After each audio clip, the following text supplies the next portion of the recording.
Sindicato UEA pede formalmente un referendum, non sa pubblicare il referendum che lei ha requerido, però mientras tanto, con il partito in una mesa e che provano una mesa a proponere un riconoscimento di sindacato come il suo maggioritario e finalmente la gerencia tratta internamente qual nota inusual trata lo que nos propone y el partido no palabra ahora que ya marzo nos firma formalmente el acuerdo de reconocimiento cual en vez de tener un referéndum en día por ejemplo el votamento la compañía te reconoce como sindicato mayoritario por motivo que tiene prueba en cabo. La ley también dice que el donador de trabajo tiene obligación de negociar con el sindicato mayoritario, en este caso. No está un problema en la mesa, porque ahora tiene un contrato colectivo vigente.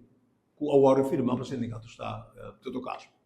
É uma liberdade que tem, de caso que cerca de nós não causa nenhuma dificuldade. Agora nós tratamos particularmente a lei de referendum, ou seja, tem um votamento e constatar, ou nós proponer de maneira como tem um reconhecimento. O reconhecimento também com prova, pois o formulário não é firmado de cada membro e que a companhia também está como comprovante. Essa é a única forma.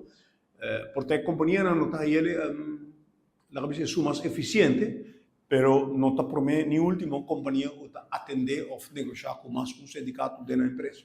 Ponto não é superar na mesa. A maioria ponto não é superar na mesa, por exemplo, o EA diz que tem texto não que a companhia a proponer para texto não vigente de contrato coletivo, a companhia proponer para não sacar e pôr não de assim chama handbook of un protocolo. Não estou de acordo, parece que está ponto não que não tem vai resolver depois que não acaba a parte aqui e vai mesa de negociação.